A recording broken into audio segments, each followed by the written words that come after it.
Merci mesdames et messieurs. Je vous propose que nous poursuivions les travaux donc de notre commission d'enquête.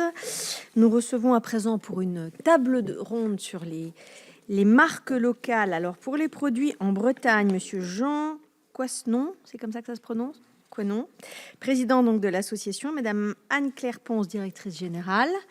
Pour Sud de France et fabriqué en Occitanie, monsieur Patrice Canaillet, conseiller régional délégué à l'attractivité et au rayonnement de l'Occitanie. Vous êtes accompagné par monsieur Larmagnac. Merci monsieur. Pour 100% Côte d'Or, donc ce n'est pas Marie-Claire Bonnet-Vallet, mais c'est Sébastien Sorel qui la remplace, donc vice-président conseil départemental de Côte d'Or. Monsieur Brice Grévois-Beaune, directeur de la communication du conseil départemental de la Côte d'Or. Monsieur Julien Lepont-Jubin, responsable marketing territorial pour la marque, donc 100% Côte d'Or. Et puis pour Saveurs de Normandie, monsieur Jean-Christophe Lagarde, président, et madame Isabelle David, directrice de l'AREA Normandie. Merci beaucoup, mesdames, messieurs, de vous être rendus disponibles pour cette table ronde qui va nous permettre un petit tour de France rapide. Alors, je ne sais pas si ce sera véritablement nécessaire, mais la règle de nos commissions, c'est de prêter serment avant d'être entendu. Donc, je vais demander pour les personnes qui prendront la parole de se soumettre à cet exercice et donc d'allumer le petit micro qui est en face de vous, de lever la main droite et de dire « je le jure ». Monsieur Coisnon. Je le jure. Merci. Je le jure. Merci. C'est avec le petit porte-voix, voilà. Je le jure. Merci. Je le jure. Je le jure. Je le jure. Je le jure. Merci beaucoup Je à jure, vous. excusez-moi. Merci beaucoup à vous. Alors, au fil de nos auditions de cette commission d'enquête qui a débuté mi-décembre, eh bien, nous avons pu prendre conscience de la place des marques locales ou territoriales, en tout cas la place et l'importance grandissante des producteurs lorsqu'ils s'organisent dans une offre, je dirais, consolidée et construite auprès des distributeurs. Et c'est vrai que les marques locales et territoriales se sont véritablement développées, ont pris un essor tout particulier ces dernières années. Donc pour nous, c'est très intéressant de comprendre un petit peu, je dirais, la démarche et la construction vertueuse, puisqu'en fait, on est complètement dans une stratégie de construction du prix en marche avant, puisque c'est le producteur qui je dirais, est à l'initiative de la démarche qui sont, et vous allez nous l'expliquer, organisées, consolidées par des collectivités, la département, la région, en s'appuyant sur des associations qui jouent ce rôle d'intermédiaire. Donc pour nous, ce qui est particulièrement intéressant, c'est de savoir comment effectivement vos marques peuvent concourir à une consolidation de la marge de nos producteurs dans les territoires, ce qui est un élément quand même vraiment important aujourd'hui, à l'heure où la souveraineté alimentaire de nos territoires peut être questionnée, et à l'heure où, dans le cadre de nos commissions d'enquête, et on a parfois le sentiment que les producteurs sont un peu la dernière variable d'ajustement des marges des échelons aval que peuvent être les distributeurs et les industriels. Donc on va vous laisser la parole. Alors, je ne sais pas si tout le monde prend la parole, mais il faut qu'on gère bien le temps parce que je pense qu'on achèvera notre audition au maximum 18h30. Donc, je vais vous laisser peut-être pour une personne dans chaque groupe la parole à peu près 8 minutes. Ensuite, c'est Madame la rapporteure qui vous posera un certain nombre de questions complémentaires, mes collègues présents. Voilà. Donc, je ne sais pas qui veut commencer. Monsieur Coisnon, si on commence par vous, c'est vous qui débutez ou Madame ? Si vous le souhaitez, on va se répartir 4 minutes. 4 chacun, parfait. Voilà, c'est vous parfait. avez la parole. Parfait. Merci beaucoup, Madame la Présidente, Madame la rapporteure, Monsieur, Mesdames et Messieurs. En tout cas, nous vous remercions pour votre accueil au sein de cette table ronde qui est justement dédiée aux marques locales. Et on est heureux de pouvoir aussi partager la manière dont c'est construit et dont vit Produit en Bretagne. Donc, vous l'avez dit, pour ma part, je suis président du conseil d'administration de l'association Produits en Bretagne et Anne-Claire est directrice générale de Produits en Bretagne. Alors, dans le cadre de cette commission d'enquête sur les marges des industriels et de la grande distribution, votre objectif, vous l'avez dit, est à la fois d'éclairer les citoyens et les pouvoirs publics sur la formation des prix et leur évolution, Et effectivement, tout de suite, en première intention, il nous semble important de préciser un point essentiel pour nous à Produits en Bretagne, c'est que notre association n'intervient pas dans les négociations commerciales entre des industriels et des distributeurs, qu'ils soient d'ailleurs adhérents à notre association, on vous en reparlera juste après, ou qu'ils ne le soient pas. On a une raison d'être qui est très simple, qui est fondatrice depuis 1993, c'est développer l'emploi et les compétences en Bretagne. C'est vraiment ce qui irrigue l'association Produits en Bretagne et l'intégralité des actions que vous allez retrouver derrière notre marque. Donc on n'agit ni sur la fixation des prix, ni sur la définition des marges, et on n'exerce surtout aucune ingérence en fait, dans les négociations entre les différentes parties. Ceci étant dit, nos actions dans les domaines de l'agroalimentaire et de la distribution visent avant tout à soutenir à la fois les volumes et à développer l'assortiment justement d'une marque collective comme la nôtre, et donc de valoriser des savoir-faire de régions comme la Bretagne en mettant en valeur les produits issus de nos entreprises bretonnes. Aussi, effectivement, permettez-moi dans un premier temps de vous présenter l'association Produits en Bretagne et puis de situer son rôle et son impact. C'est important justement aussi dans le rayonnement de son action aujourd'hui. Donc c'est une association, comme je vous le disais tout à l'heure, loi 1901, fondée en 1993, à la croisée à l'époque d'un impératif économique. Je vais y revenir un petit peu puisqu'on se retrouve dans une situation telle qu'on vit également un petit peu aujourd'hui, et d'une intuition forte de dirigeants d'entreprise à l'époque.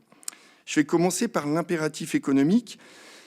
Eh bien, c'était déjà à l'époque résister à la désindustrialisation que l'on vit encore aujourd'hui, à un moment où les industries agroalimentaires bretonnes s'étaient structurées, avaient fortement investi dans l'outil de production, tout en restant étroitement liées à l'amont agricole, puisque chez nous, forcément, les deux sont intimement liés. Et puis une intuition ensuite, celle que les consommateurs bretons développeraient une conscience de l'achat local, à condition que les produits, que les savoir-faire soient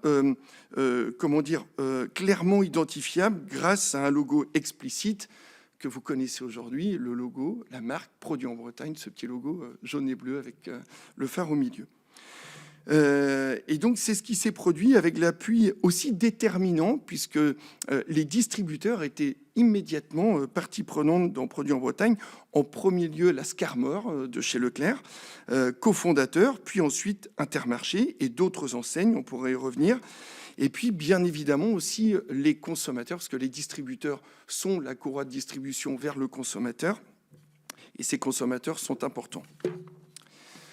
Ils ont surtout compris aussi qu'en choisissant, et je parle là pour les consommateurs, un produit portant le logo jaune et bleu, ils posaient un acte engagé bien avant qu'on parle finalement de locavorisme, qui est un terme qui est apparu au milieu des années 2000.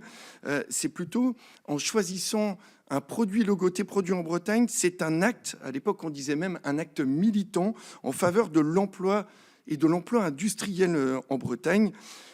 Des emplois directs, mais aussi des emplois indirects, puisque effectivement l'agroalimentaire fait vivre toute une constellation d'activités autour, et ce qu'on appelle aussi les emplois induits, forcément. Et c'est plus largement aussi l'impact que l'achat a sur l'avenir aussi du territoire de la Bretagne. Et je dirais même par extension aussi des produits français, vous en parliez, Madame la Présidente. Alors, on doit Produits en Bretagne à 7 cofondateurs issus soit de l'agroalimentaire, on avait Gilles Falin à l'époque de Sile Entreprise, on avait Jean-Claude Logal de Savéol, coopérative légumière, Jean-Claude Simon de Even, coopérative laitière, 3 entreprises finistériennes. Nous avions des personnalités de la grande distribution, Jean-Michel Bordet, Claude Pujol, donc Scarmore, enseigne Leclerc, né à Landerneau dans le Finistère, et de l'univers des services avec Jean Bagné du Crédit Mutuel de Bretagne, Jean-Yves Chalm du Télégramme, donc pour les médias. Dès sa genèse, l'association a été pensée comme un écosystème d'entreprises bretonnes de tous secteurs confondus. Aujourd'hui, nous avons même aussi la culture, on pourrait y revenir, et puis nous avons aussi l'économie du tourisme, entre autres, et qui convergent vers le projet fondateur, repris dans l'article 3 de nos statuts que je cite très rapidement, dynamiser l'économie et l'emploi en Bretagne en mettant en relation tous ses adhérents et en créant des actions et des outils mutualisés pour développer leurs activités autour de la marque collective dans le respect des valeurs des Bretons, l'engagement, la solidarité, le collectif et l'ouverture.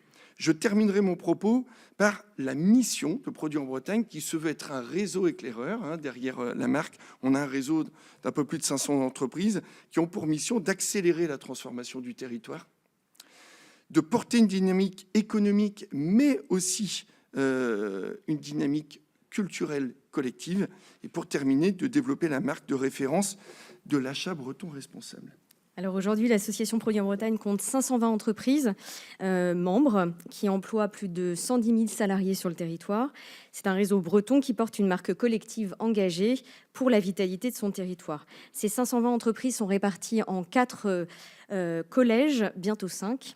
Donc les industries agroalimentaires, 150 entreprises, environ 29% de nos adhérents. Les distributeurs, à la fois des distributeurs de la restauration hors domicile et des distributeurs GMS, soit en groupement, soit directement magasin par magasin. Un 3e collège services et industries qui compte 276 entreprises, 51% de nos adhérents. Et donc, c'est lui qui sera appelé à devenir 2 collèges distincts, services et industries, prochainement. Et enfin, le collège de la culture et du tourisme dont on a parlé, 10% de nos adhérents. 74% d'entre nos entreprises adhérentes comptent moins de 100 salariés. Notre association reflète donc fidèlement le tissu économique breton, fait très majoritairement de TPE et de PME. L'adhésion repose sur des critères exigeants, un centre de décision en Bretagne, au moins 3 années d'existence, une situation financière saine et la création d'emplois sur le territoire, à minima 2 emplois salariés sur le territoire. Les candidatures sont instruites, auditionnées par une commission indépendante, puis validées par notre conseil d'administration. Pour les entreprises agroalimentaires, il y a ensuite un audit industriel qui est réalisé selon notre cahier des charges certifié par Bureau Veritas. Des contrôles réguliers sont effectués, des audits également réguliers avec la possibilité de déréférencement éventuellement des entreprises ou des produits. Pour centrer notre propos sur les 2 collèges concernés par votre enquête, à savoir l'industrie agroalimentaire et les distributeurs, nous organisons nos actions autour de 3 axes prioritaires. Donner de la visibilité aux produits, porteurs du logo pour stimuler les ventes, valoriser la prise de risque de l'innovation alimentaire au travers un prix de l'innovation, et puis créer les conditions favorables de rencontre entre acteurs industriels et distributeurs pour mieux identifier l'offre de produits bretons et participer aux enjeux à la fois de différenciation côté distributeur et de référencement côté industriel. Nous mesurons régulièrement l'impact de nos actions, notamment au travers des études de notoriété et de consommation, comme celle menée par Nielsen IQ ou notre baromètre de notoriété, dont je vous ai envoyé quelques extraits synthétiques. Nous y reviendrons sans doute. Permettez-moi de conclure en précisant que, sans participer directement aux enjeux que vous examinez au sein de cette commission, nous en sommes évidemment des observateurs attentifs. Nous suivons en particulier un marché des PGC alimentaires qui connaît des transformations notables et nous documentons régulièrement les évolutions pour éclairer nos adhérents. Nous nous appuyons pour cela sur des travaux reconnus, comme par exemple l'étude de Banque de France commandée par l'ABEA, publiée en juillet 2025, sur la situation économique et financière des entreprises de l'industrie agroalimentaire en Bretagne versus l'industrie agroalimentaire française en général, ainsi que des analyses relatives à la grande distribution, comme celle de l'INSEE ou de Nielsen. Ces études mettent en évidence 2 réalités.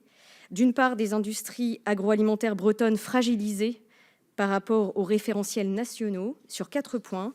La rentabilité. En 2023, un tiers des entreprises agroalimentaires bretonnes étaient déficitaires. Les gains économiques en progression, certes, mais qui restent en décalage par rapport aux autres industries agroalimentaires françaises. Un impact sur la valeur ajoutée, puisqu'en Bretagne, 67% de la valeur ajoutée est orientée vers la main-d'œuvre, contre 58% pour la France, et une capacité d'investissement qui s'érode, avec des conséquences directes sur l'obsolescence des outils de production et sur l'investissement dans l'innovation. Et puis d'autre part, nous avons un environnement de la distribution bretonne, mais également par extension française, soumis à plusieurs tensions. J'en citerai 3. D'abord, un marché très concurrentiel et concentré, nous l'observons constamment. Un marché qui est également fragilisé par l'arrivée de concurrence internationale et de nouveaux players. Et un marché de très faible croissance volume, L'année dernière, on observait des marchés de PGC en moyenne inférieurs à 1%. Beaucoup de catégories, notamment couvertes par produits en Bretagne, sont en décroissance volume. Et dans ce contexte, malgré ce contexte, un marché de la grande distribution bretonne et française par extension qui reste en recherche de différenciation entre enseignes. Et cela passe notamment par la volonté de proposer des assortiments adaptés au territoire et de construire des offres locales en cohérence avec leur identité. Et un marché de la distribution qui porte une attention particulière aux PME industrielles bretonnes, qui renforce son engagement pour maintenir un tissu industriel local pour ouvrir aux consommateurs une alternative aux grands groupes internationaux. Dans ce contexte, nous œuvrons au sein de Produits en Bretagne, à notre échelle, à valoriser les savoir-faire de nos adhérents et à soutenir les efforts et les engagements des enseignes pour encourager la préférence de l'achat régional et par extension nationale, et pour soutenir l'économie bretonne et par extension l'économie française. Merci beaucoup, madame. Merci. Alors, pour la Côte d'Or, je ne sais pas Sébastien. Merci Madame la Présidente, Mesdames et Messieurs les sénateurs et sénatrices, Mesdames, Messieurs. Alors nous, la marque Savoir-faire 100% Côte d'Or, en fait, est née d'un constat très simple.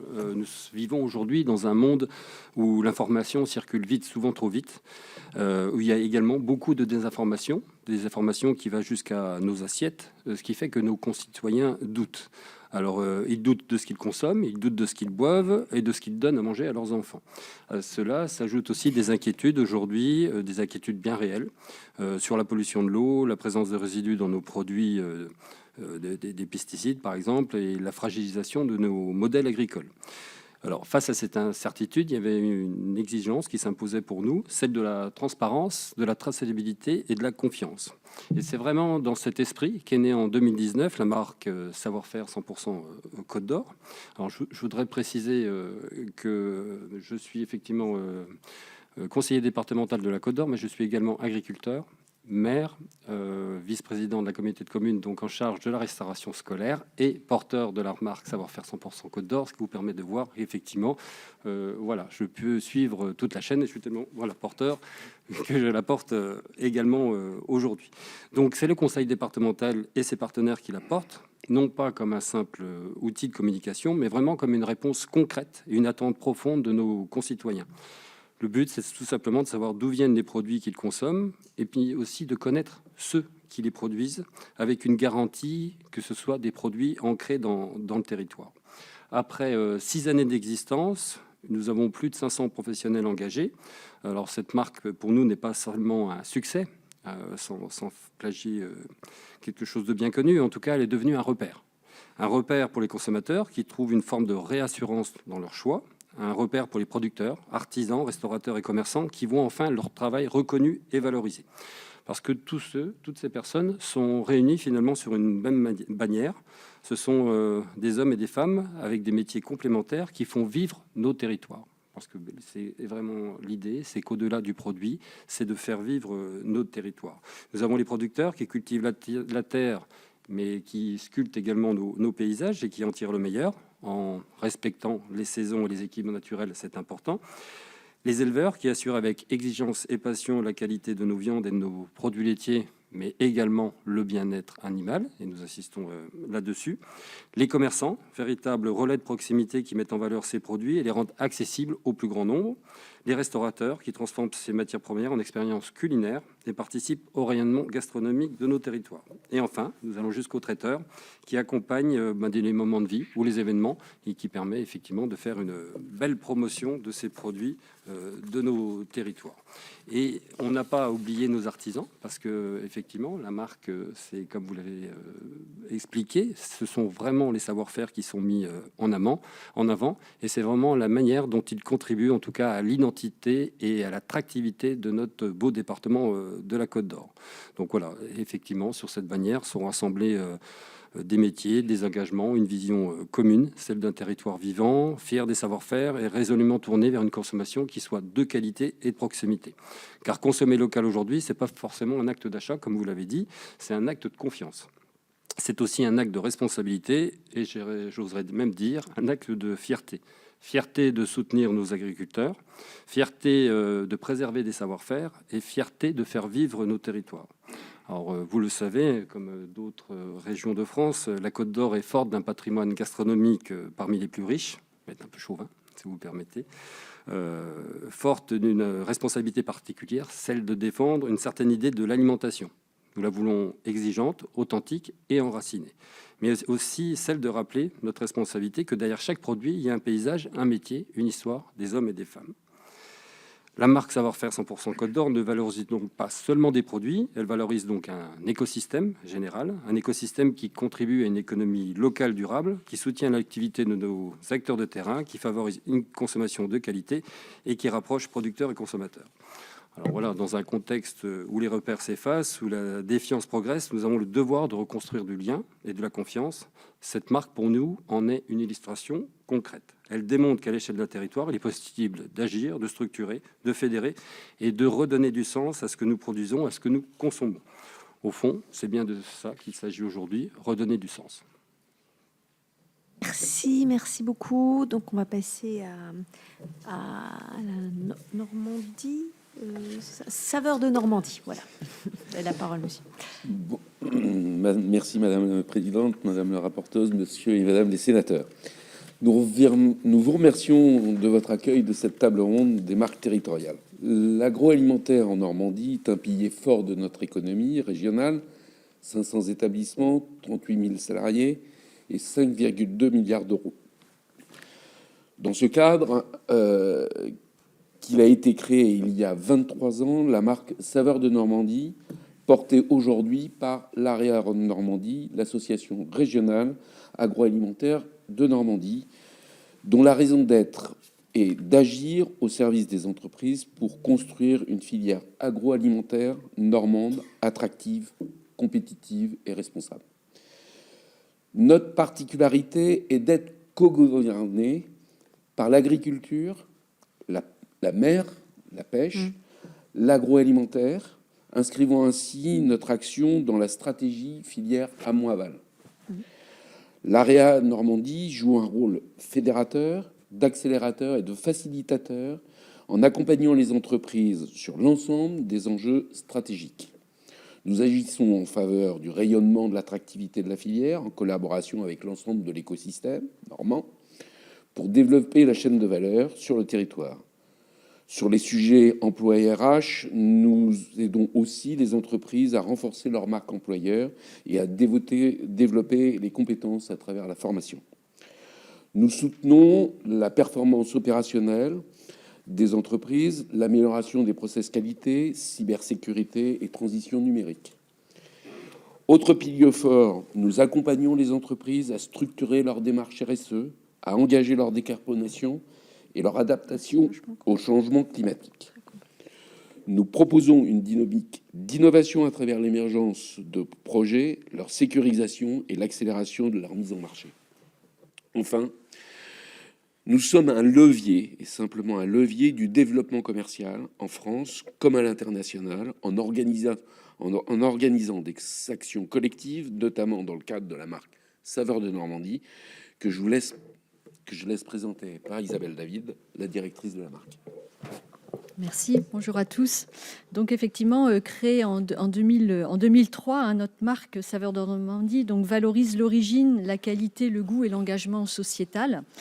C'est aujourd'hui à la fois un outil de visibilité, de différenciation et de développement économique pour les entreprises du territoire et puis un repère de confiance pour le consommateur.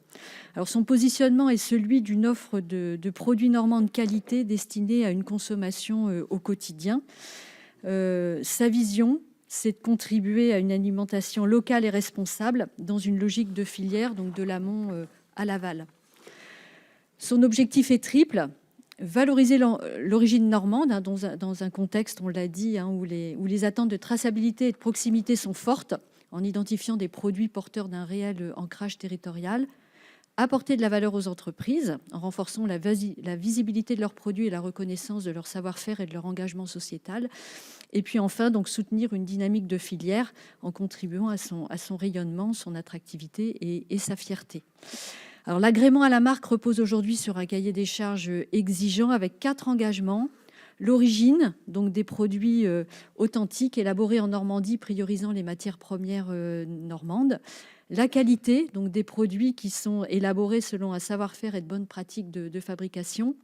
Le goût, avec des produits donc, qui sont testés et approuvés par un panel de 60 consommateurs.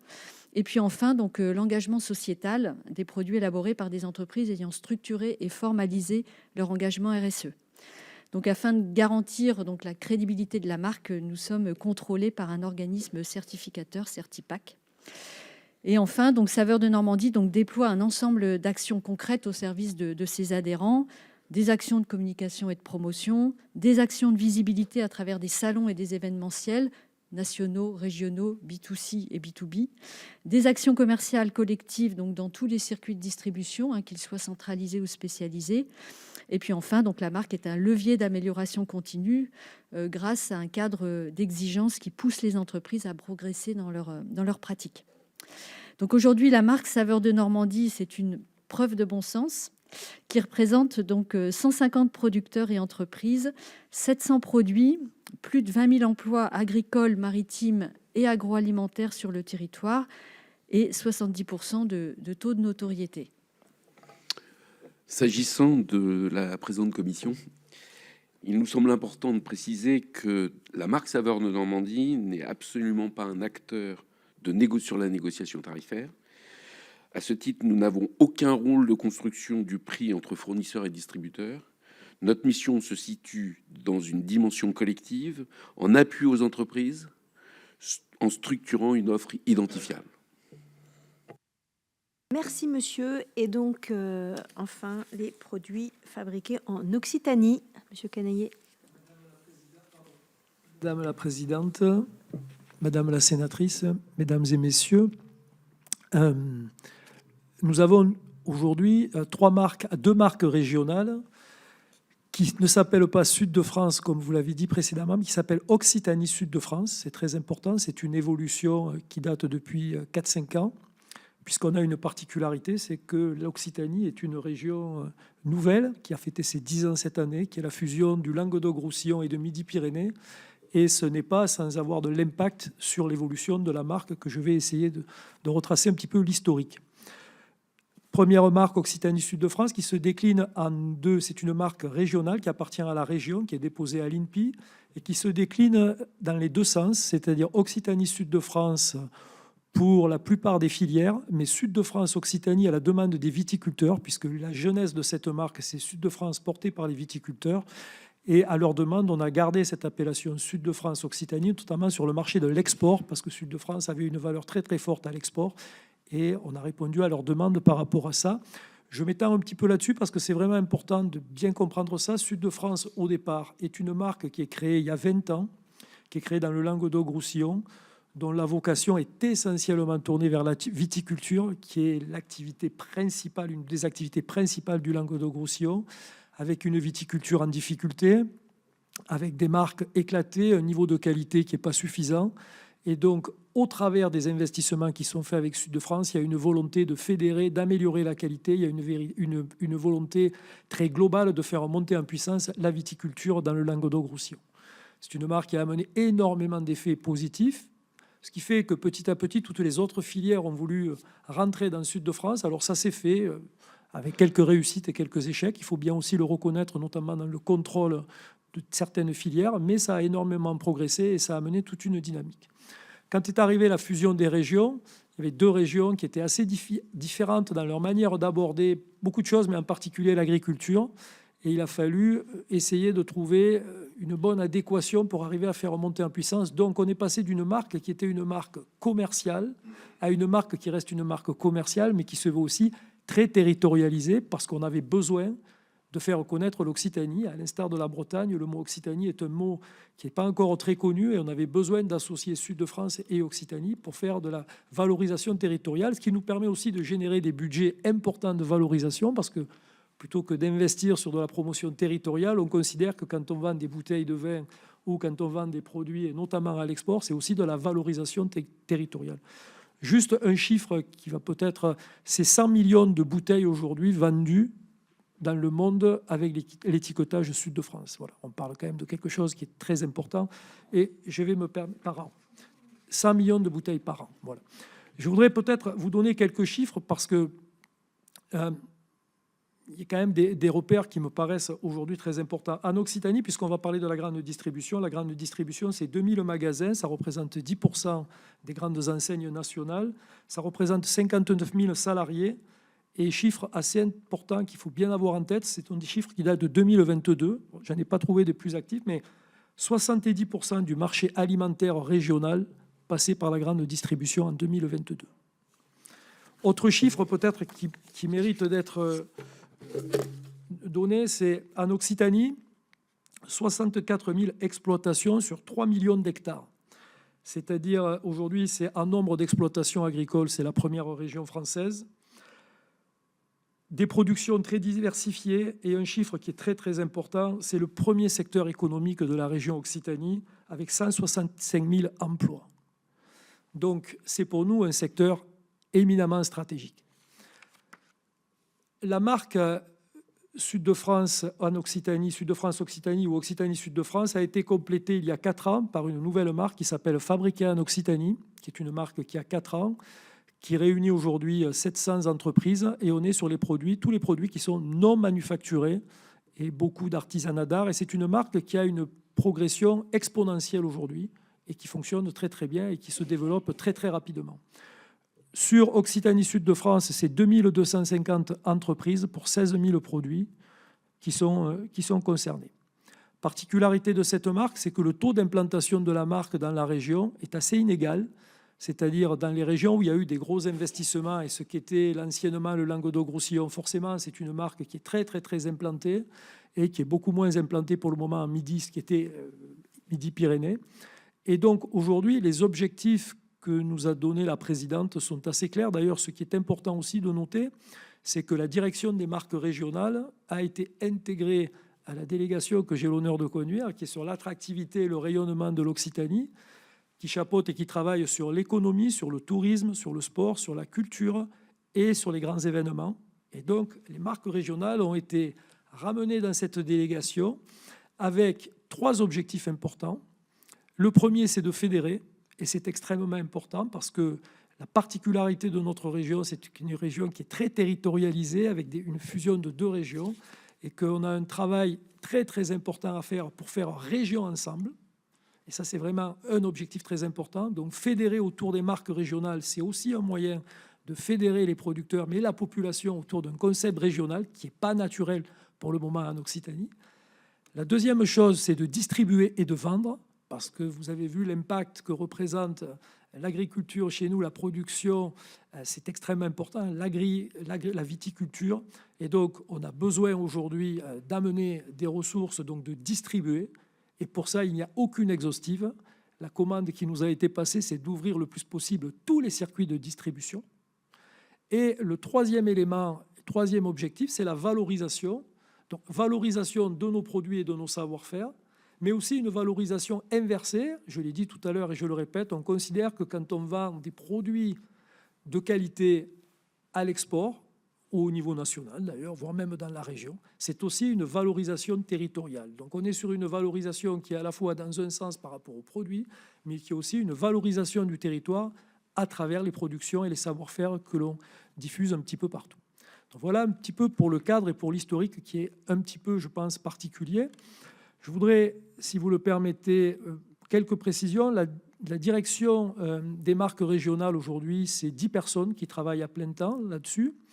C'est un budget qui oscille entre 9 et 10 millions d'euros en fonction des années. Là, ça a plutôt tendance à baisser. Avec les dotations de l'État qui ont baissé, le budget est un petit peu à la baisse. Donc, on est sur un budget de 9 millions. Le travail que nous faisons, c'est un gros travail de promotion. Dans le travail de promotion aujourd'hui, nous orientons la promotion dans 3 grandes directions.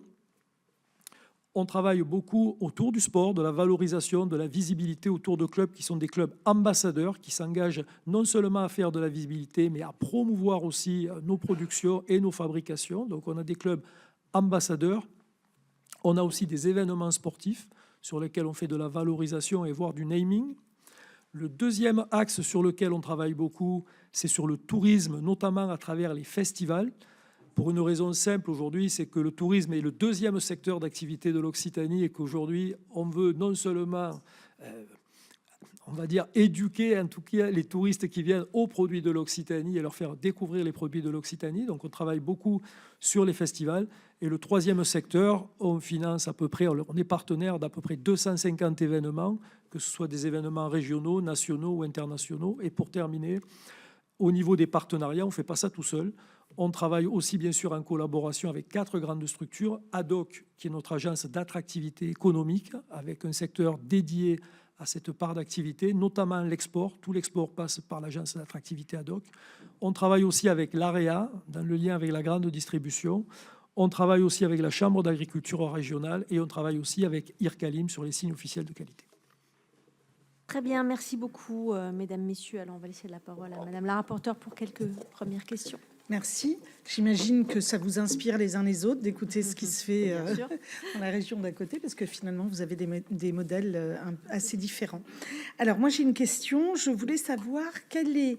Alors, j'en reviens, j'allais dire, à notre sujet qui n'est pas tout à fait le vôtre, je l'entends, hein, mais ça nous intéresse en fait de savoir comment des produits régionaux et labellisés se retrouvent en distribution et comment ils se retrouvent en termes de marque, de prix à côté d'autres produits. Moi, je voulais savoir quel est l'accueil des distributeurs. Certains d'entre vous les ont dans leur conseil d'administration, si j'ai bien compris, ou dans dans leurs instances d'une manière ou d'une autre. Quel est l'accueil des distributeurs de votre travail et de votre j'allais dire de l'impact que vous pouvez avoir par rapport aux consommateurs, puisque en quelque sorte vous êtes un tiers de confiance. Vous dites ces produits-là sont fabriqués chez nous, on garantit que ce sont que des entreprises bretonnes de Côte d'Or ou d'Occitanie ou autres. Voilà, donc c'est ça votre rôle. Donc comment les distributeurs réagissent vis-à-vis de vous? Quel rôle ils vous donnent? Quel rôle vous avez vous aussi? Et puis, est-ce qu'il y a une différence entre les différents réseaux de distribution? Est-ce que vous avez constaté qu'il y a une appétence particulière pour cette production plus locale que vous représentez par l'un ou l'autre des réseaux de distributeurs? Je vais commencer par cette question parce que comme vous êtes nombreux à répondre, oui, je ne vais pas mettre trop de questions dans la première. On va vous demander des réponses synthétiques, sinon voilà. Donc 2-3 minutes par intervenant. Oui, je peux commencer. Vous voulez commencer, Monsieur Conneau?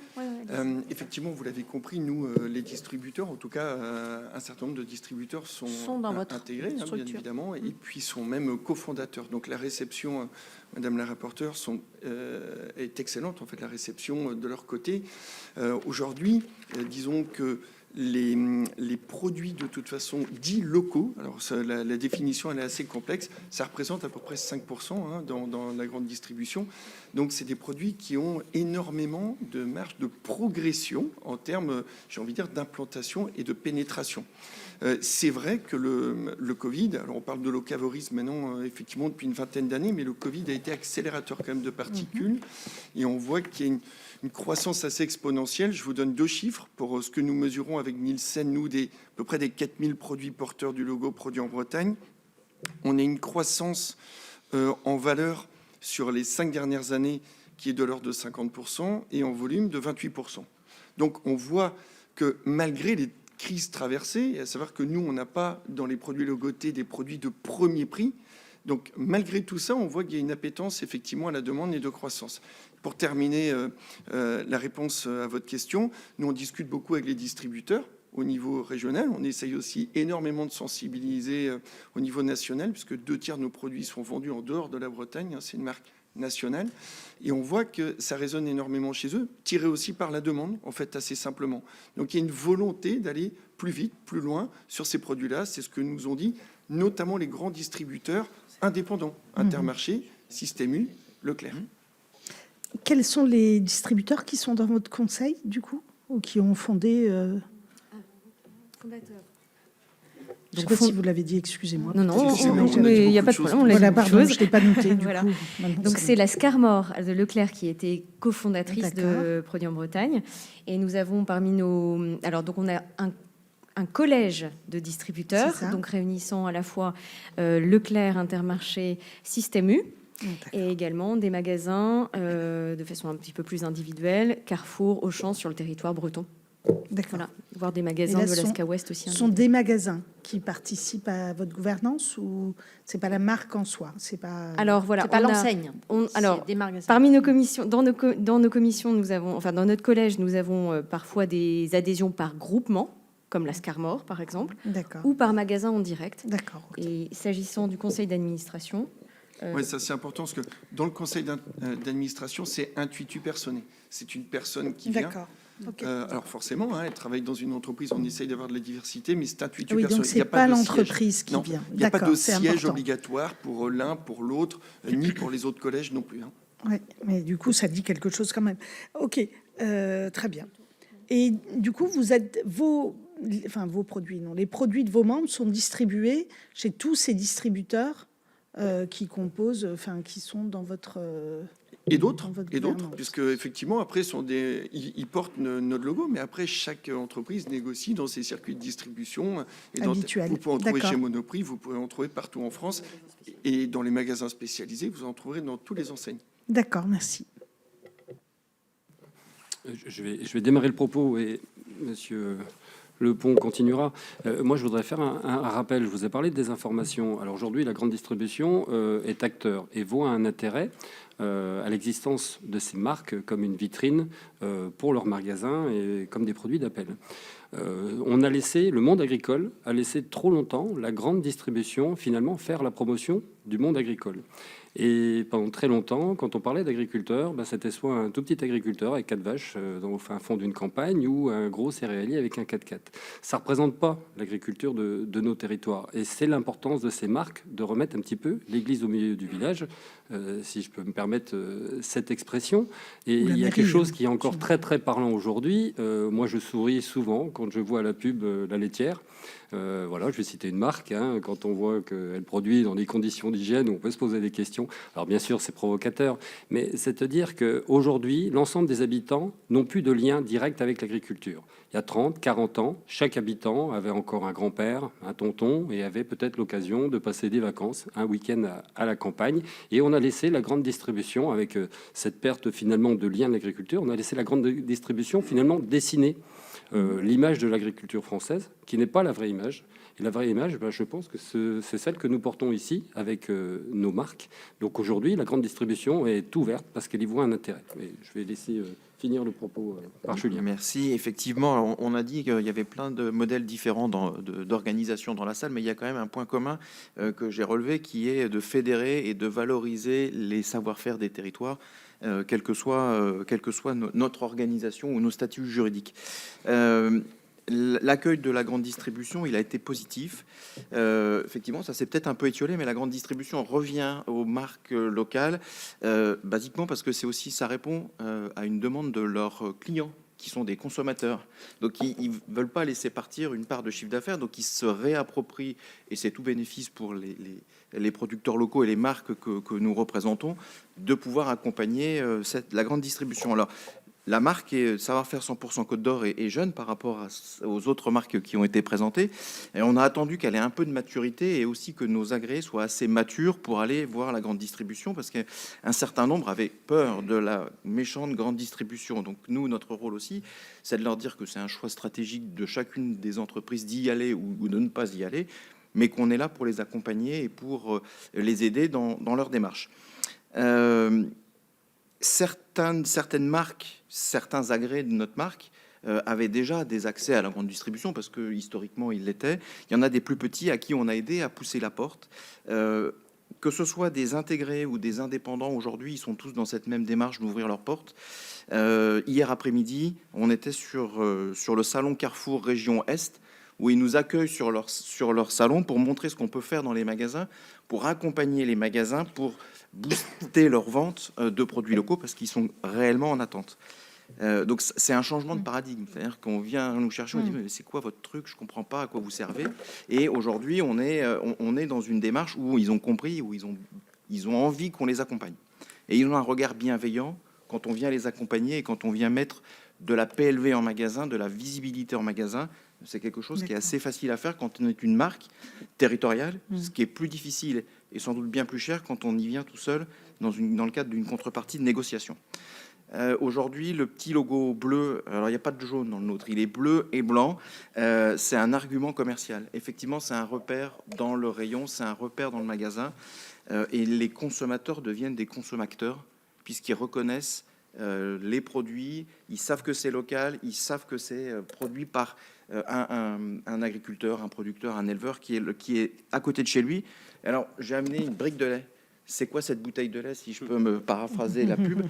On est allé jusqu'à montrer l'industriel, donc le logo de la marque, et puis le producteur. C'est-à-dire qu'on recrée un lien entre le produit, le producteur, ce que disait Sébastien, sur qu'est-ce qui se passe dans ma campagne, donc le lait et le producteur. Ça, c'est important. Et il y a cette envie de mettre en valeur le local. Ça redonne aussi une image positive à la grande distribution, ils l'ont bien compris. Ça répond aussi à l'attente de leurs clients. Donc, il y a une vraie démarche qui se met de plus en plus en place. Quand on accompagne des magasins, une fois que la PLV est positionnée, ils la maintiennent même sans notre action. Alors que quand vous êtes dans le cadre d'un prospectus, vous êtes dans le prospectus, la semaine d'après, vous n'êtes plus dans le rayon, vous n'êtes plus mis en avant. Là, il y a une vraie dynamique qui dure dans le temps et qui est très positive. Et puis, on n'a pas de droit d'entrée. Oui, et pas de droit d'entrée, c'est ce que je disais tout à l'heure, parce qu'une TG, ça se monnaie en grande distribution. Globalement, dans la façon dont ça se passe dans notre travail, il n'y a pas cette contrepartie financière. On est accueillis, on est invité. Donc, c'est-à-dire que vous avez le droit de faire de l'animation pour vos propres produits, enfin vos produits, les produits de vos membres, et que cette animation ne vous est pas facturée, quand bien même c'est vous qui la faites. Parce que les autres, non seulement ils la font, mais ça leur est facturé. Ouais. Alors, on a fait dans le cadre dans 2 gros magasins Carrefour de Dijon, où on a animé, j'ai envoyé des photos d'ailleurs, puisque c'était demandé en complément, donc j'ai envoyé un certain nombre de photos, où on anime le rayon, et puis on vient avec notre mascotte, alors, je suis venu avec plein de choses, avec notre mascotte, mais en version grande taille, qui anime le magasin, qui donne des petits goodies, et les gens, ça crée un lien avec la marque, ça crée un lien émotionnel avec la marque et avec les produits. Et ils sont plus enclins à payer le produit, même s'il est parfois un peu plus cher qu'un produit de grande consommation. Très bien, merci. Alors, les produits de Normandie. Écoutez, moi, ce que je peux dire, c'est qu'effectivement, la relation qu'on a avec la grande distribution, elle est facilitée par la marque. On obtient un contact et on facilite le contact entre le producteur et la grande distribution. C'est indéniable. Ce qu'on peut dire, c'est que nous, notre rôle en tant que Saveurs de Normandie, c'est simplement, on a créé avec les distributeurs un travail, parce que le distributeur aujourd'hui, il a besoin de nos produits. C'est aussi, les consommateurs, les acheteurs dans son magasin, ce sont nos ouvriers de nos entreprises. Donc, ils se reconnaissent aussi dans le travail de tout ça. Donc, je dirais que globalement, nous, les relations qu'on a, c'est des relations plutôt de confiance, de travail sur le temps, on a vraiment de bonnes relations. Je veux dire, on peut pas dire autre chose. Effectivement, on arrive à faire des opérations collectives où on met en avant l'ensemble des groupes de travail. Après, c'est un choix, en règle générale, entre le distributeur, le magasin qui va faire l'opération, et le choix des entreprises et la dynamique des entreprises. Il ne faut pas oublier aussi la dynamique des entreprises. Et pour les produits d'Occitanie ? Je suis pratiquement en phase avec tout ce qui a été dit. On a senti, nous, la nécessité quand même d'acter. En 2021, on a signé un pacte avec la grande distribution, avec tous les acteurs de la grande distribution, un pacte qu'on vous mettra en annexe quand on vous enverra le compte rendu. Voilà, vous allez voir, c'est une déclaration d'intention qui est tenue dans l'ensemble. Qui porte sur quoi, alors, en fait ? Qui porte sur un engagement de la grande distribution à ouvrir ses portes aux productions régionales. Voilà. Je dis bien régionales parce que derrière le local, quand on est sur un bassin de 6 millions d'habitants, nous, notre vrai problème aujourd'hui, l'un des enjeux pour nous, c'est de faire circuler les produits C'est de faire en sorte que les produits du Gers, on les retrouve à Sète, et que les produits de la Méditerranée, on les retrouve là en Ariège, quoi. C'est un petit peu voilà, c'est pour ça que quand on parle de local, je voudrais revenir sur un point quand même qui me paraît important pour compléter ce qu'ont dit mes camarades. Sur la grande distribution, aujourd'hui, il y a 3 niveaux à peu près. D'abord, ce que je partage, c'est que la territorialité fait vendre. En France, mais pas qu'en France. C'est une dimension internationale et notamment européenne aujourd'hui où la territorialité fait vendre. C'est le cas en Italie, c'est le cas en Espagne, c'est le cas en Allemagne. Je n'irai pas plus loin, mais sur ces pays-là, la territorialité fait vendre. Et donc ça, c'est un enjeu. Donc la grande distribution, forcément, à partir du moment où ça fait vendre, ils y viennent. Donc ça, c'est quand même un enjeu intéressant. La deuxième chose, c'est que sur les circuits, il y a 3 niveaux dans la grande distribution. Il y a le niveau national, donc après, il y a le niveau interrégional et il y a le niveau local. En gros, vous êtes un petit producteur, vous connaissez le patron de l'Intermarché du coin, vous allez directement discuter avec lui. C'est de la négociation de gré à gré. Et ça, objectivement, ça se fait vraiment de plus en plus. Vraiment, cette négociation de producteurs à la grande enseigne, ça, on la voit de plus en plus apparaître. Nous, on intervient beaucoup sur le niveau intermédiaire. Et je pense que là, c'est là où il y a vraiment des choses très intéressantes, ce niveau intermédiaire, parce que ce qui a évolué, c'est qu'avant, c'était difficile. Pourquoi ? Parce que la grande distribution voulait qu'il y ait des volumes qui soient des volumes qui permettent... Voilà. Aujourd'hui, ils sont beaucoup plus souples par rapport à ça. C'est-à-dire, vous pouvez rentrer sur le niveau intermédiaire, sur le niveau qui n'est pas régional en général, il est plutôt interrégional. Vous pouvez rentrer sur ce niveau-là sans forcément être sur des très gros volumes. Et là, vous pouvez choisir. Et là, très objectivement, il y a eu un travail qui se fait de plus en plus, de mieux en mieux. Nous, on organise par exemple très régulièrement des showrooms qui sont des fois pour marques et des fois multimarques. On fait venir une centaine ou 150 producteurs, ce qui permet pour les producteurs de savoir qu'ils ne vont pas perdre leur temps et pour les distributeurs, ils ne vont pas perdre leur temps et on fait de la mise en relation. Voilà. Donc ça, c'est de manière très formelle, c'est de la mise en relation. Par contre, on n'intervient jamais dans la négociation. On n'intervient jamais. Et peut-être la deuxième chose aussi qui est importante, c'est que je pense que ça a été dit et je voudrais appuyer sur ça. Ce sont deux mondes qui ont pu, à des moments donnés, se regarder un petit peu en chien de faïence. Et je pense aujourd'hui qu'on a un travail à mener pour rapprocher ces deux mondes. C'est pour ça que nous, par exemple, on fait beaucoup des opérations de relations publiques sur les événements dont j'ai parlé. Et chaque fois qu'on fait une opération de relations publiques, j'insiste pour qu'on ait à la fois des producteurs, des fabricants, mais aussi des distributeurs. Je pense que c'est deux mondes qu'il faut rapprocher parce que ces deux mondes sont indispensables. Très bien. Alors, on a une question de notre collègue Laurence qui doit nous quitter. Donc, merci Madame la Présidente, Madame la rapporteure. Non, c'était juste pour rebondir, monsieur, sur ce que vous disiez, la territorialité fait vendre. Et je voulais savoir à quelle échelle vous situiez la territorialité. Parce que, bon, vaste sujet, hein, mais qui doit, j'imagine, vous préoccuper, y compris dans vos relations avec les distributeurs. Quand on achète du poulet ukrainien, on peut se dire que l'habitant de Sète est peut-être très content de manger un Queen Amman breton, ou bien pas du tout. Est-ce que vous voyez, il cherche du typique territorial ou est-ce qu'il cherche du « ça vient de chez moi, c'est mon territoire » ? C'est une vraie question. C'est une vraie question et qui nous interroge beaucoup parce que la question de la territorialité sur les produits régionaux, par exemple, que l'on trouve des produits d'Occitanie en Occitanie, ça me paraît une évidence. Par contre, moi, ce que j'ai envie, c'est pour ça qu'on travaille beaucoup avec les touristes, c'est qu'on retrouve en Bretagne, on puisse manger des tielles sétoises en Bretagne qui sont Occitanie Sud de France.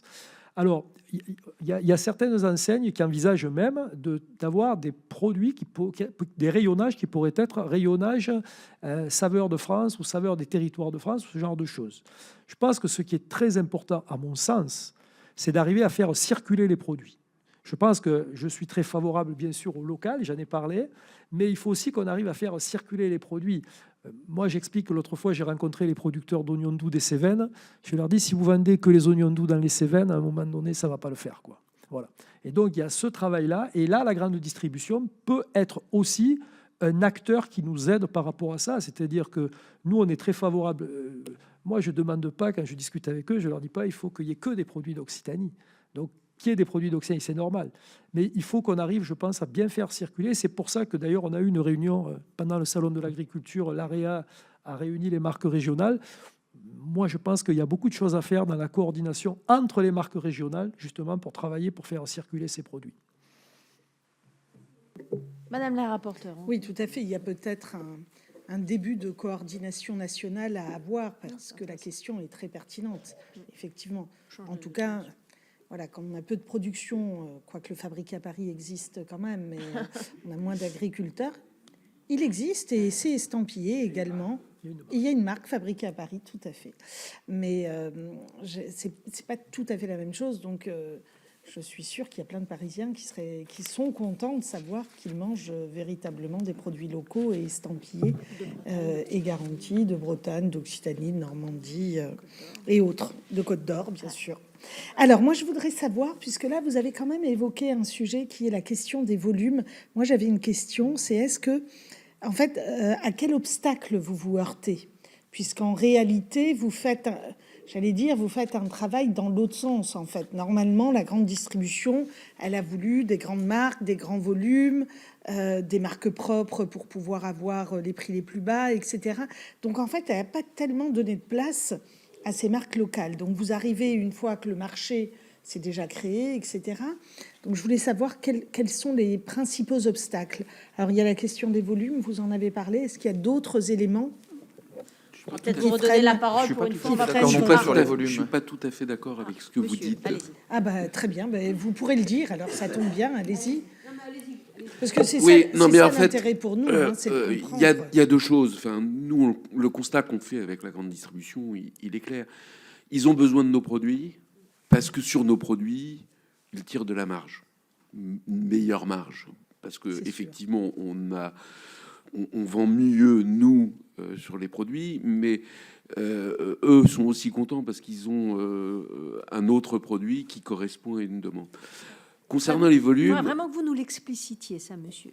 C'est-à-dire en quoi on arrive plus de marge sur les produits. C'est-à-dire que on va pas avoir de discussion comme il peut y avoir en national. Justement. Donc c'est vous qui l'avez la marge, c'est pas eux. Si. Non. Ils ont la même marge. Enfin, c'est-à-dire que la négociation du prix n'est pas faite de la même manière. Ouais. Quand vous êtes en négociation nationale, vous avez un volume qui est en face de vous. Enfin, vous avez la possibilité d'avoir un volume.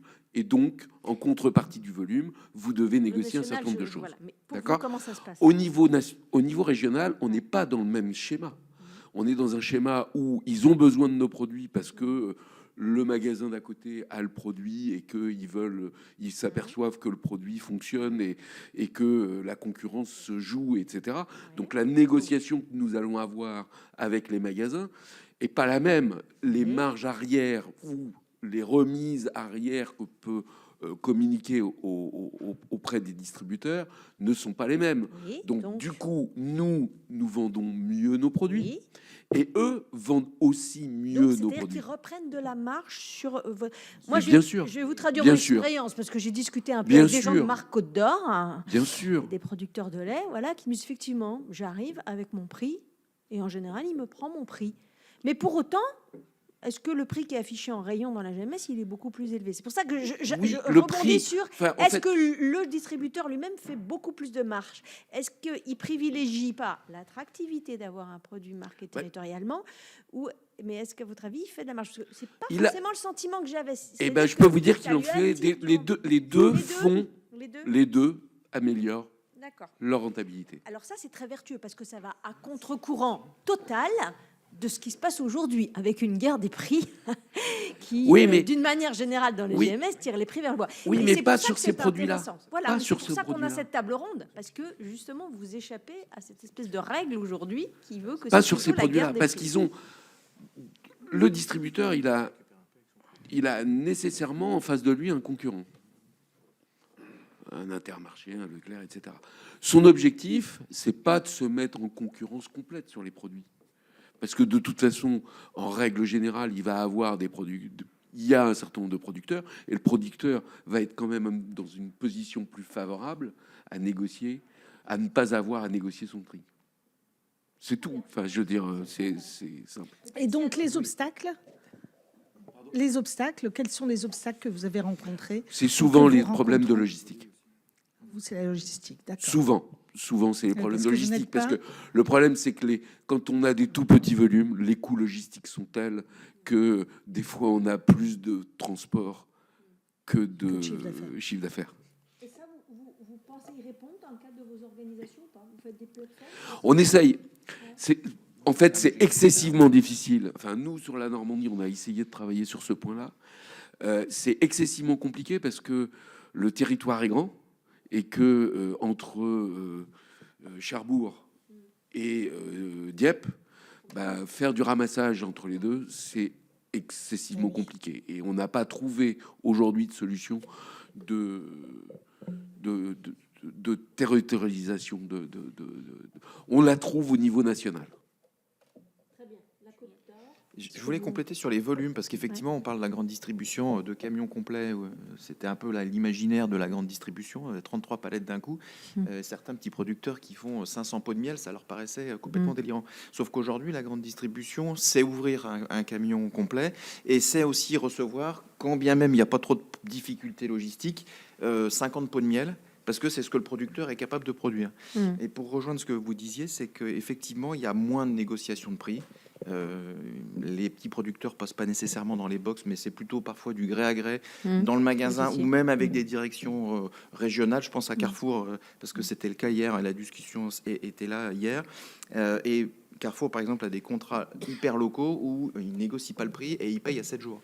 Ce qui est un paiement à 7 jours en grande distribution, effectivement, c'est quand même quelque chose qui c'est pas évident. Et ça permet à des petits producteurs qui ont 50 pots de miel ou de moutarde ou du cassis ou je ne sais quoi, de pouvoir livrer et d'être rassuré de dire je vais pas tout vider mon stock pour livrer la grande distribution et en plus d'être payé bien et plutôt rapidement.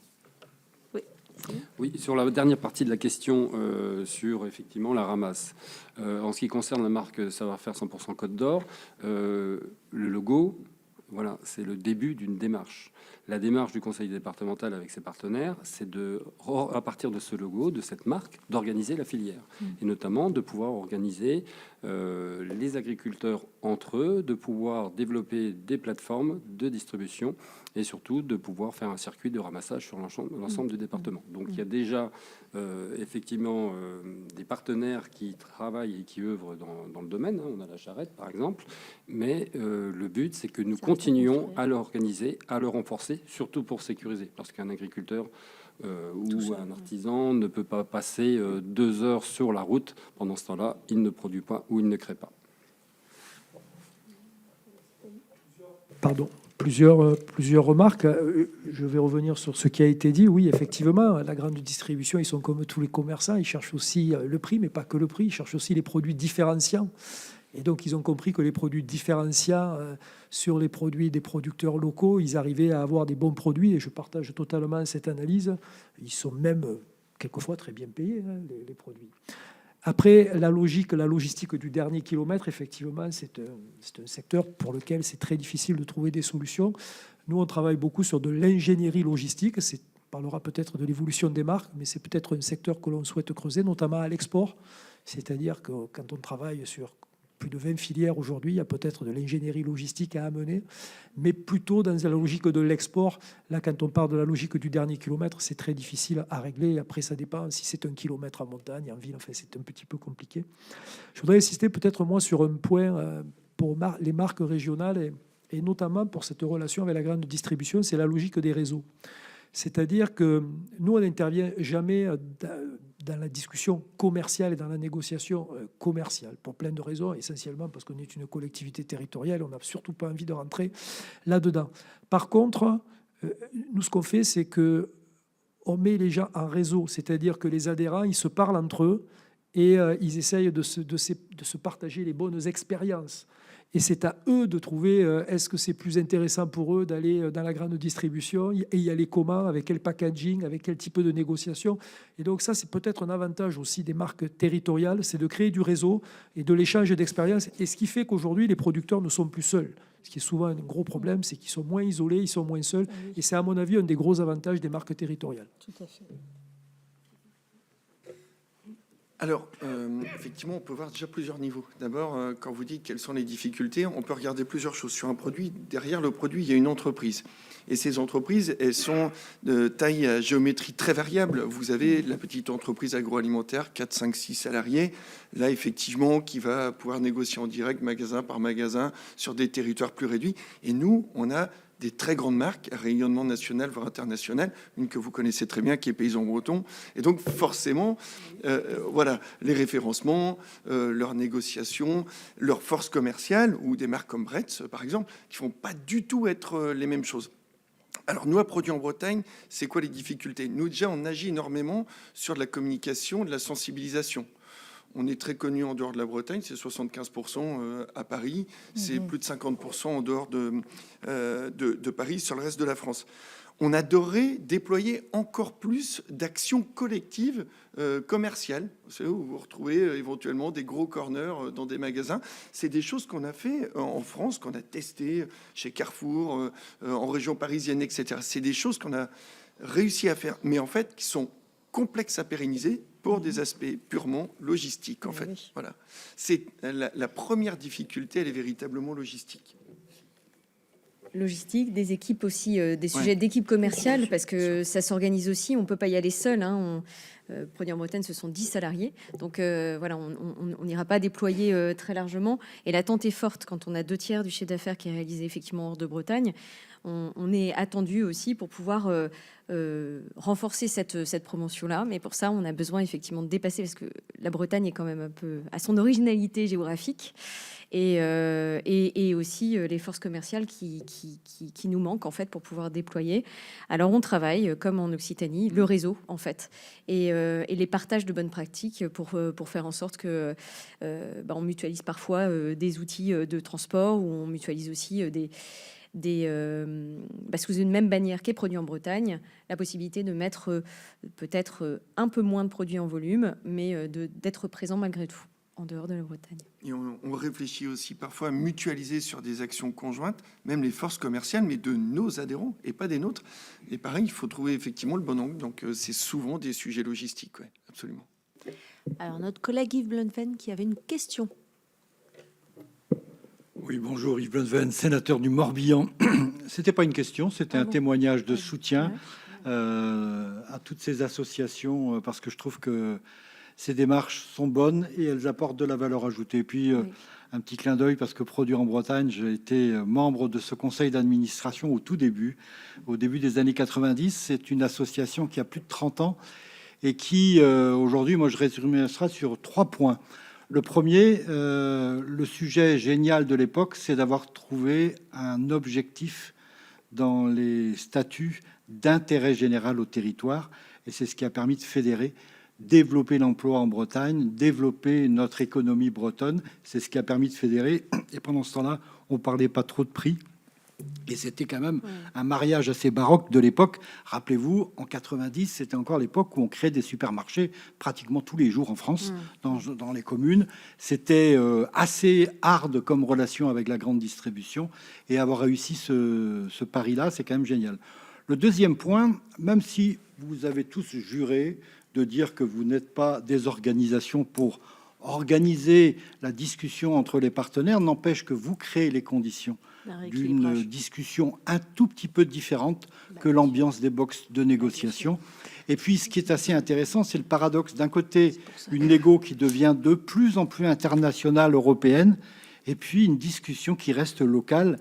Et cette discussion locale, ça ramène parfois les esprits à des choses, parce que des crises, il y en a régulièrement, et de temps en temps, c'est dans les couloirs de ces rencontres-là qu'on arrive à calmer un peu les esprits. Et puis, la troisième chose, c'est les belles histoires économiques, et on oublie de le dire. Grâce à ces réseaux-là, on a des superbes histoires économiques en Bretagne, puisque je connais moins les autres régions. On peut prendre l'exemple de Bretz.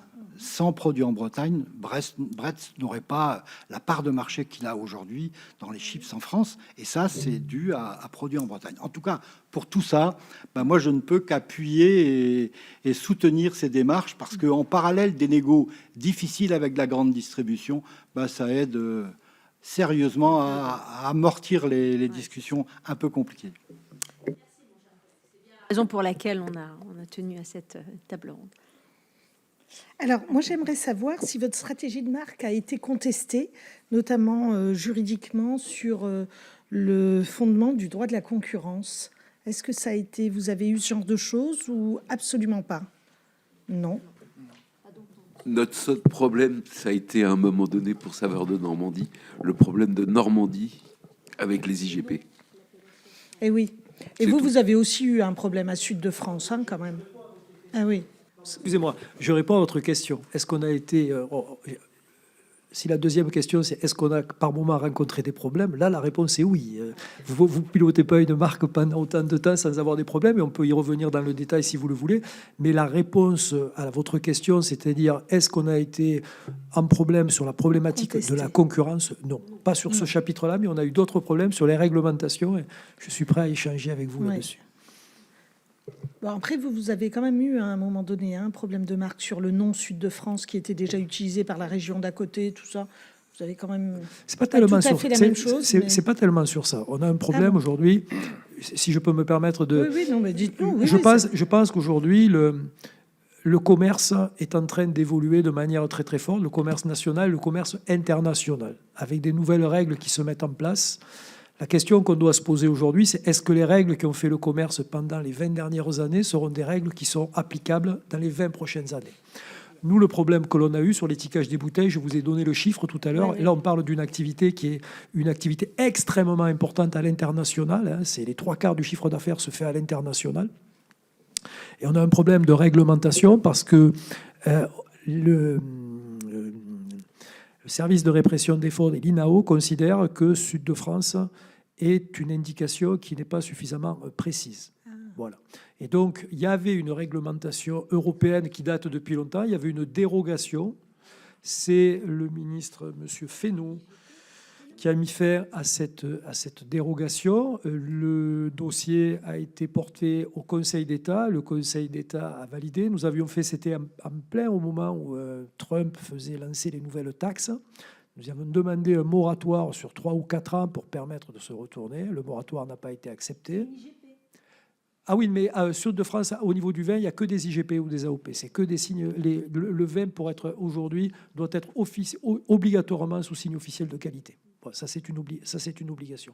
C'est un problème technique, mais qui est très, très important et qui nous pose, nous, vraiment un souci majeur. Donc aujourd'hui, on a produit un plan B qui est aujourd'hui en discussion auprès de l'INAO et auprès du service de la répression des fraudes, parce que là, on parle quand même de volumes financiers extrêmement importants, et il faut qu'il y ait des décisions rapides. On a fait un courrier d'accompagnement au niveau du ministère aussi, que la présidente Carole Delga a signé, pour qu'on ait des réponses assez rapides, parce qu'aujourd'hui, les gens vont faire de l'étiquetage pour les prochaines productions, et il faut qu'on ait des réponses rapides. Mais de manière globale, je pense que la question qui nous est posée aujourd'hui, c'est la question des règles du jeu dans lesquelles on fait du commerce, et notamment le commerce international aujourd'hui, si on veut garder de la compétitivité dans certaines filières.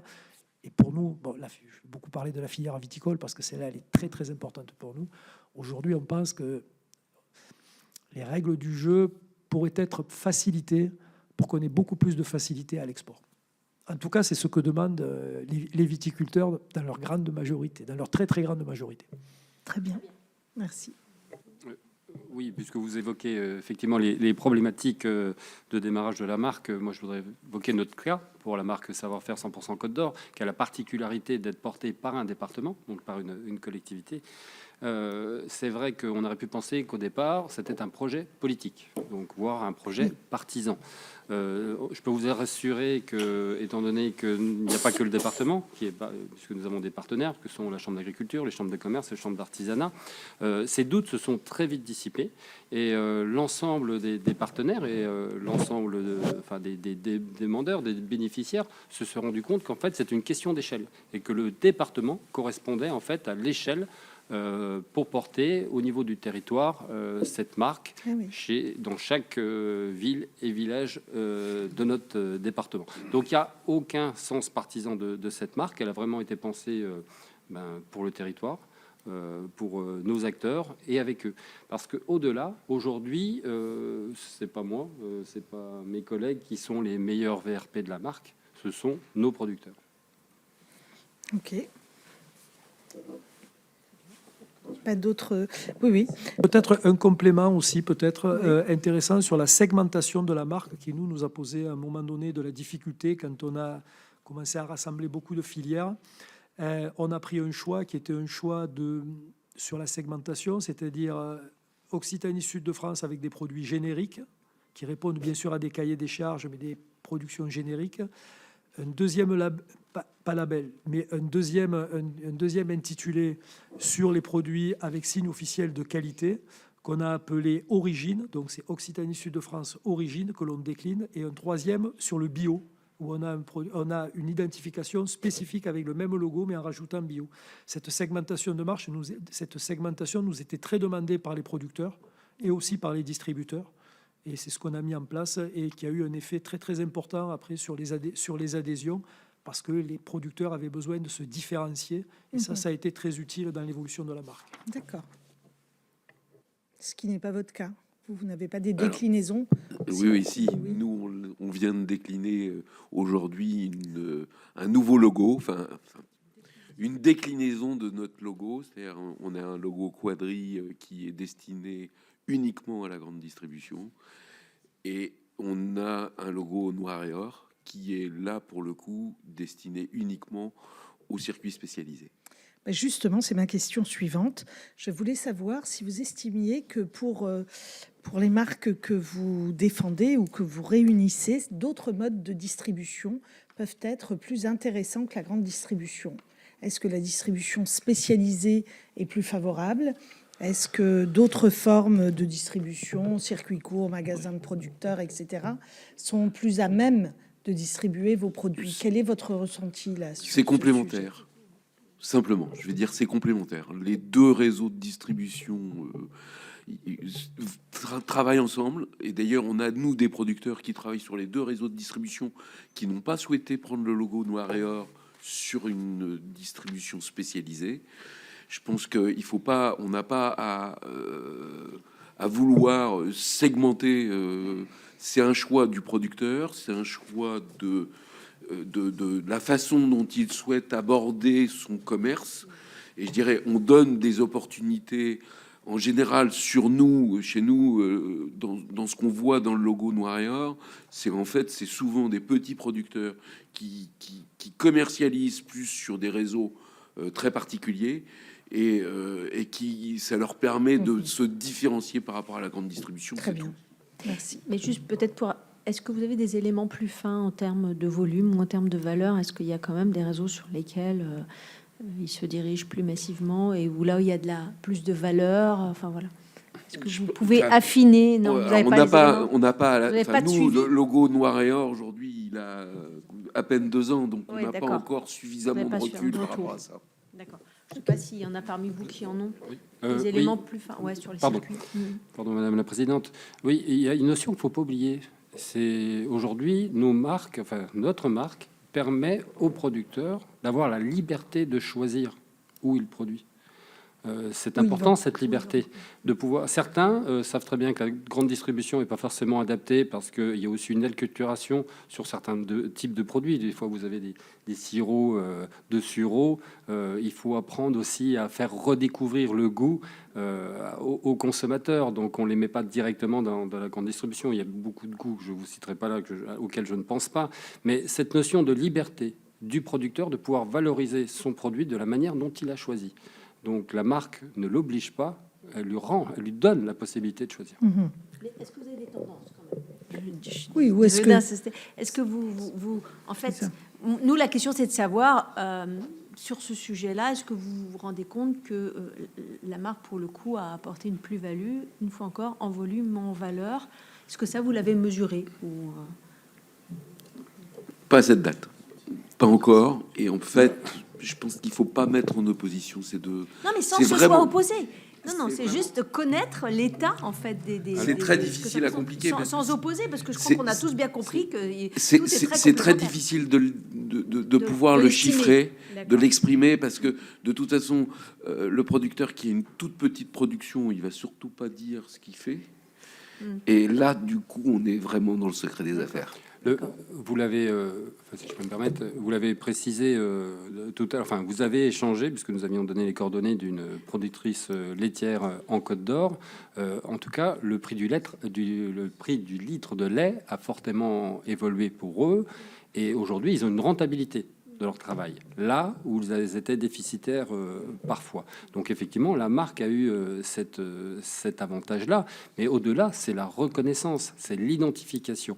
Je ne suis pas sûr que l'ensemble des producteurs ou des artisans cherchent plus de volume, parce que non, mais c'est l'objet de notre commission. C'est pour ça que oui. Nous, on est dans une approche un peu... je dirais accompagnement, plus-value économique. Ça ne remet pas du tout en cause l'objectif de vos démarches, bien évidemment. Mais nous, en fait, dans cette commission, on essaie de voir comment on peut accompagner et mieux soutenir ces activités des petits producteurs. Et donc, c'est ça, c'est l'idée, c'est d'essayer de voir est-ce que finalement... Et moi, effectivement, quand j'ai consulté, elle me dit j'ai sanctuarisé mes volumes, alors qu'avant, j'étais confrontée à des fluctuations de volume. Là, j'ai sanctuarisé mes volumes, quelque part. J'ai sanctuarisé mon prix d'achat. Donc, c'est vrai que pour moi, j'ai un peu conforté, en fait, mes rentrées, mes recettes économiques. Voilà. C'est aussi ces éléments-là qui nous permettent de dire... Même si c'est pas votre objectif, en fait, ça contribue quand même à sécuriser dans un contexte où on a beaucoup de jeunes agriculteurs qui disent « Oh là là, est-ce que je vais me lancer ?» Il y a une prise de risque. Voilà. Ça contribue finalement à sécuriser le parcours. C'est ça. Oui, je comprends, Madame la Présidente. Mais c'est pour ça que, voilà, dans cet élément de réponse, pour certains, les volumes, oui. Pour d'autres, effectivement, le prix de vente a pu, enfin, certainement être conforté avec des artisans qui aussi, comme objectif, de pouvoir non plus s'user à la tâche, mais de pouvoir vendre et vivre de leurs produits. Voilà. Peut-être. Oui. Oui, donc moi, en tant que conseiller régional et en tant que chargé des marques territoriales, je siège aussi, bien sûr, à la commission agriculture, forcément. On travaille beaucoup sur ces problématiques-là. Donc, ce que vous pointez du doigt, c'est une vraie problématique, notamment de la rentabilité, de la production. Et on le voit, nous, on a énormément de filières. On voit qu'il y a des filières qui s'en sortent très bien, il y a des filières qui s'en sortent beaucoup moins bien. Il y a un problème d'organisation, d'évolution du modèle. Je pense que ça relève aussi plus du secteur agricole proprement dit et du travail que l'on doit mener dans les régions et au niveau national sur l'agriculture et la rentabilité des filières que sur les marques proprement dites. Objectivement, sur les marques proprement dites, je pense que la relation avec la grande distribution a beaucoup évolué aujourd'hui et à mon sens, dans le bon sens. Il y a encore des difficultés à certains endroits, mais je pense que pour une raison simple, je le répète, c'est qu'aujourd'hui, les produits régionaux sont des produits attractifs, différenciants. Et voilà, je ne pense pas que ce soit pour nos beaux yeux, mais à un moment donné, c'est important quand même de le dire. Quand ça fonctionne plutôt bien, c'est important de le dire aussi. Vous voulez ajouter quelque chose ? Non, très rapidement, tout d'abord, si on parle des agriculteurs et des éleveurs et de la filière amont, ce ne sont pas nos adhérents directement, mis à part à travers les coopératives. Mais du coup, les coopératives, je dirais, comme tous les transformateurs qu'on va représenter, ont leur propre stratégie commerciale. C'est eux qui, effectivement, vont regarder quels sont les meilleurs réseaux de distribution. Parfois, vous allez retrouver en circuit spécialisé aussi, comme dans la grande distrie. Et nous, on n'a pas d'éléments de mesure, contrairement à Nielsen sur la partie distribution, enfin GMS en tout cas, où là, on a des instruments de mesure. On les a pas sur d'autres filières spécialisées ou pire encore, puisque c'est beaucoup plus disséminé sur des magasins de producteurs et autres. Voilà. Mais vous imaginez bien que dans leur stratégie commerciale, ils essayent tous de regarder des pure players, ils essayent tous de regarder des circuits spécialisés ou autres. Finalement, ce sont les sociétés agroalimentaires qui elles-mêmes sont le plus à même de vous dire où est-ce qu'ils ressentent finalement l'évolution de ces secteurs-là. Et après, il y a des grandes études qui existent de toute façon aussi, qui démontrent quand ces circuits vont bien, vont moins bien. Enfin, vous avez pu le voir avec des enseignes justement de la grande distribution spécialisée qui vont pas toujours bien. Donc voilà. Et nous, on n'a pas du tout de mesure là-dessus. Très bien. Est-ce que, Madame la rapporteure, encore des questions? Alors, peut-être un dernier tour de table. Est-ce que vous avez des points que vous souhaiteriez, sur lesquels vous souhaitez insister, porter particulièrement à notre connaissance? Non? Très rapidement, mais oui. En tout cas, moi, je suis très heureuse d'avoir autour de la table des initiatives telles que celles qu'on a pu observer aujourd'hui, parce que je crois qu'on contribue tous très concrètement aussi à reprendre confiance dans l'industrie française, dans la distribution aussi, parce qu'il y a aussi beaucoup de signaux forts qu'on a entendus ce soir. Et chez Produits en Bretagne, on est très fiers de faire déguster des produits bretons aux Bretons, par conviction, mais on est aussi très fiers de pouvoir faire connaître Produits en Bretagne en dehors de la Bretagne et de faire revivre parfois des expériences bretonnes à ceux qui viennent nous découvrir dans le tourisme. Donc, c'est une invitation à faire des partenariats entre exactement. vous, là. Hein, voilà, je le très sens clair. bien. Très clair. Merci. C'est ça, et je me Pour ceux permets qui ne le feraient aussi, pas déjà. Je me permets aussi d'ajouter que je pense que fondamentalement, on est plutôt dans une bonne période pour les marques, qu'elles soient collectives comme la nôtre, territoriale, régionale, départementale. Et je regarde plusieurs choses. C'est d'abord que je pense que Produits en Bretagne était la première historiquement, et aujourd'hui on en voit plein. Donc ça témoigne aussi effectivement d'une appétence, en tout cas d'une impulsion. On voit que les consommateurs répondent. Je vous l'ai dit tout à l'heure, je vous ai donné les chiffres, il y a encore énormément de place à aller prendre, et je vais vous donner un indicateur qui est intéressant. Nous avons réuni les 3 distributeurs indépendants pour faire un colloque il y a 2 ans et demi de ça, donc avec Michel-Édouard Leclerc, Dominique Schelcher et Thierry Cotillard. Donc je rappelle que Michel-Édouard Leclerc est un Breton, Thierry Cotillard aussi, donc ils ont une sensibilité aussi des territoires. Et puis Dominique Schelcher, Alsace, vice-champion de France avec nous, peut-être sur le consommé local. Donc, ils sont très sensibles à ça. Et ils avaient pris l'engagement de faire logoter de plus en plus de produits à marque distributeur, sauf les premiers prix, puisque ça, on ne peut pas, avec des logos Produits en Bretagne, ce qu'a produit Intermarché. Et donc, ça démontre bien aussi cette volonté d'aller vers les marques et les repères, en tout cas, territoriaux de locavorisme. Donc, moi, je suis hyper positif avec ça. Et de la manière dont vous... Comment ? Oui, tout à fait. Mais je vous montre qu'il y a une appétence, en tout cas, pour faire rayonner encore plus nos marques. Et vous l'avez entendu parfois, essayer aussi de contrecarrer les très grosses multinationales avec lesquelles ils ne sont pas forcément dans une relation hyper amicale. Donc, on a vraiment, nous, en tout cas, un rôle à jouer d'authenticité. C'est un mot que j'ai entendu tout à l'heure. Puis c'est une histoire d'homme aussi, enfin d'humain, puisque nous, on avait rencontré Michel Biérot, feu Lidl, grand frère maintenant, ou à venir, qui avait envisagé lui aussi sur ses marques de distributeurs de nommer l'origine des produits. Donc même dans le hard ou soft discount, on n'est pas comment on place Lidl, il y avait cette même envie de faire des contrats tripartites et de valoriser l'origine des territoires. Nous, de notre côté, en Côte d'Or, on a un point qui est important, c'est qu'on a voulu faire pénétrer la marque dans un autre réseau de distribution que la grande distribution, qui est la restauration collective auprès des collectivités, auprès des EHPAD et auprès d'un ensemble d'acteurs. Monsieur Sordel peut vous en parler parce qu'on a un projet de légumerie et on a un projet également de pôle alimentaire. Voilà, de pôle alimentaire complet. Oui, tout à fait. Enfin, nous sommes une jeune marque, mais nous avons encore tout à écrire.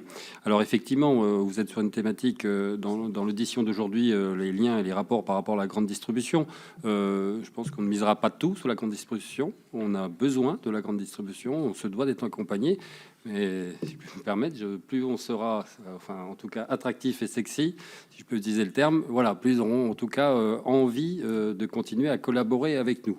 Le travail est énorme, il est important, c'est une réponse réelle à un besoin identitaire. Quand on voit qu'en chaque crise que l'on peut traverser, finalement, on se réassure, on a l'assurance de pouvoir utiliser, enfin, voilà, les consommateurs en cas de crise ont besoin de revoir les possibilités du local, de pouvoir se garantir qu'il y a des produits sécurisés à leur porte.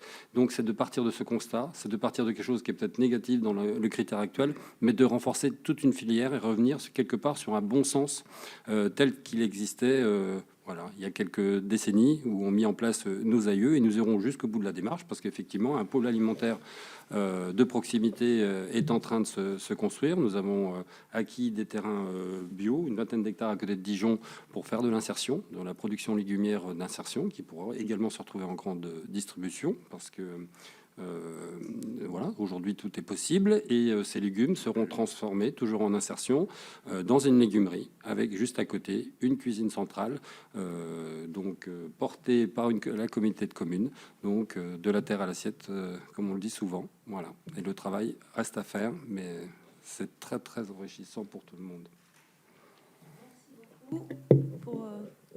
En Normandie, Un dernier point peut-être à mettre en évidence. Peut-être pour conclure, réaffirmer effectivement que malgré nos modèles, ou alors justement fort de nos modèles et de nos histoires très diversifiées, comme vous avez pu le voir, hein, nos marques sont vraiment des outils de développement économique et durable, à la fois donc pour l'amont agricole, maritime, pour les entreprises agroalimentaires, pour le territoire, pour les circuits de distribution et puis aussi pour les consommateurs en quête d'une alimentation tracée et responsable. Donc elles sont vraiment porteuses de création de valeur. Nous, c'est ce qu'on cherche vraiment à mettre en avant, la différenciation, la création de valeur sur les territoires. Et puis, bien sûr, on a beaucoup à échanger entre nous et à s'alimenter, ça a été dit tout à l'heure, et on va poursuivre en ce sens. Merci. Dernier mot pour... D'abord, je vous remercie de nous avoir permis de nous exprimer. C'est vrai que la thématique de cette réunion était très économique. Moi, je voudrais insister sur un point qui est très important, c'est la dimension politique des marques régionales. D'abord, je trouve que les exemples qui sont ici prouvent la vitalité de ce qui se passe dans les régions françaises. C'est un bel exemple de décentralisation et d'initiative décentralisée. La deuxième chose, c'est que je pense que la dimension politique des marques régionales doit être, ou territoriale, hein, on va dire comme ça, me paraît très importante. C'est-à-dire qu'on n'est pas que dans une dimension commerciale. En ce qui concerne l'Occitanie, moi j'ai essayé de vous présenter cette nécessité de faire région ensemble et d'utiliser aussi ces produits comme des outils d'identification à une région. Et ça, je pense que c'est très important et de ne pas être uniquement focus sur cette partie commerciale. Bien sûr, on est là pour faire du commerce et pour aider nos producteurs. Mais ce n'est pas que ça, une marque commerciale. C'est aussi un outil avec du sens. Et c'est en ça qu'on est très, très investi et qu'on va continuer à être investi pour la promotion des marques territoriales. Très beaucoup à vous, mesdames, messieurs, pour cet apport à notre commission d'enquête. Vraiment, merci mille fois. Merci.